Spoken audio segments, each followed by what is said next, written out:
Good evening, young ladies and old men. This is finally the video you probably have all been waiting for. The fix for the splattering some of you saw and some didn't. I could read in the comments of my last video and Kevin's videos that some people were affected with that. And I happened to find one rig that was affected as well. I was surprised to see that because I never had that before. And now that I know what the fix is, I know why I never had that before. Every uSDX I have built, I have installed the bootloader and I have installed the firmware. So there was never an issue. The last rig I got from Sunny, one of two, was affected with the splattering Kevin showed in his video. And the reason for that is I didn't install the bootloader.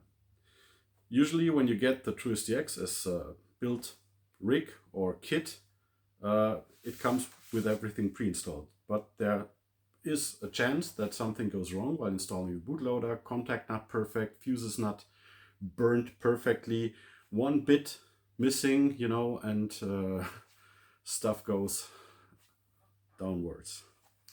And I think that was the problem here, because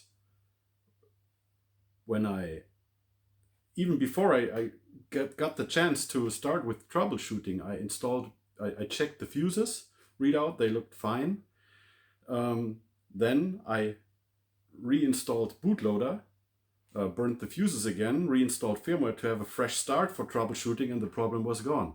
So now my problem is that I didn't film along too much. I don't have footage too much, so I'm going to share with you footage that I created for Guido.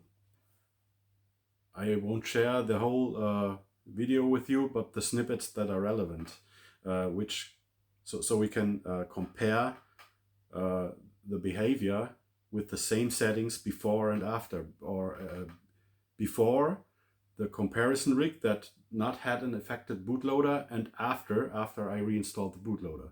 So you can see clearly the difference. But we still need to talk a little bit about what to expect from the uSDX. You still can compare it to a commercial radio. Keep that in mind. Keep in mind the uSDX was designed to build as a kit with factory pre-installed PCBs for 50 bucks. This is no longer possible because of recent chip crisis, and the AtMega alone costs like 10 bucks or up. And yeah, this probably won't get better. So the prices are a little bit higher, but still Sunny kept her promises, and she's offering a kit to build for you with everything included for 80 bucks. So it's still a very low cost entry level rig or kit. And you simply cannot compare that with commercial rigs. So, and especially when we consider how the SSB signal is being generated internally, this is unique. Nobody else does that. That's completely digital, something that wasn't being thought of before. So we are kind of pioneers here, you know. Keep that in mind. I don't want to bore you with excuses, but the fact is that we accept a sideband suppression on TX of like 40-45 dB. And we get that on a working rig. However, it's still very easy to overload that rig because there's no internal protection. If you create too much input voltage, there will be splatter. However, not the level that Kevin saw, not the level that I saw on a defective rig, but still, even on a good rig, there will be splatter if you don't limit the input. So instead of shouting directly into the microphone and overdriving everything, I'm suggesting to go a little bit away. Guido is already working on a fix, so we have some kind of input limitation. So this effect I just described is reduced further. The improvement is continued. So let's have a look at the before and after videos. Before I show you the before video, I'm starting with a still picture. You can see I'm on 80 meters because Kevin said this was the worst band, and we are limited here at 2.4 kilohertz. So look at that. Blah, blah, blah, blah, blah, blah, blah, blah, blah, blah, blah, blah. I'm ending this video again with a still picture. Explanation before is that you don't see here the center frequency, it's the center of the filter, so we don't see clearly upper and lower sideband. It's the center of the filter. But every video is in that setting, so we can compare it. What we can see here, before the fix, we have -5 and +5 kilohertz, so 10 kilohertz bandwidth, even though we should be limited to 2.4 or something around that. The next clip is showing the comparison rig that I also received from Sunny with the same package, and it clearly shows better modulation.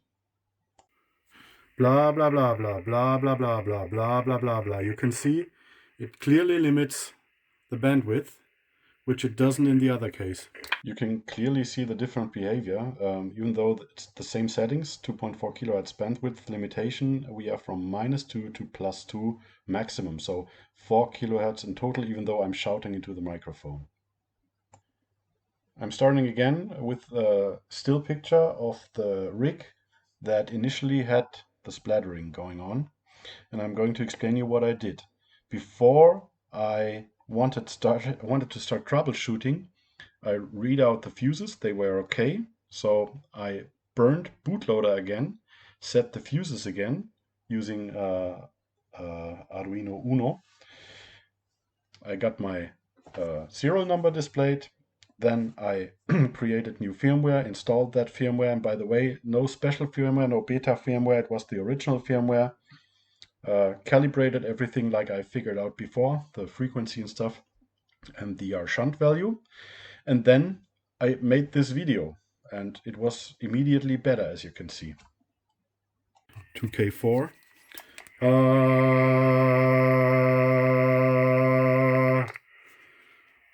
Oh. Yeah. So let's stop again with a still picture of the fixed rig. What we can see here is also the core is happening between -2 and +2 kilohertz, and there's a little bit more splatter upwards to +4. This is due to the fact that I really shouted into the microphone, and this rig is a little bit more sensitive. This probably will be fixed in the future, but the current workaround is just simply go away further from the microphone. Let's end this with a badly made split screen. On the top you see after, on the bottom you see before. Both is the very same rig, same settings on the ICOM, same settings on the uSDX, and the only difference is on the top picture I reinstalled the bootloader, reinstalled firmware, that's it. Below, on the bottom, before, that was the initial problem. On the top, fixed by reinstalling bootloader, reinstalling firmware. So guys, I hope this was easy enough. I mean, it's a little bit blown up because I wanted to show you also the rare footage I had and explain it a little bit. If you are affected, please try out the fix and let me know if it helped and if it improved things for you. This would be very interesting. If not, we will need to look further, and if you have further ideas, then let me know as well. And by the way, as you know from all YouTubers, you can help this channel. If you like that content, leave a like, leave a comment, subscribe. See you next time. 73. Bye bye.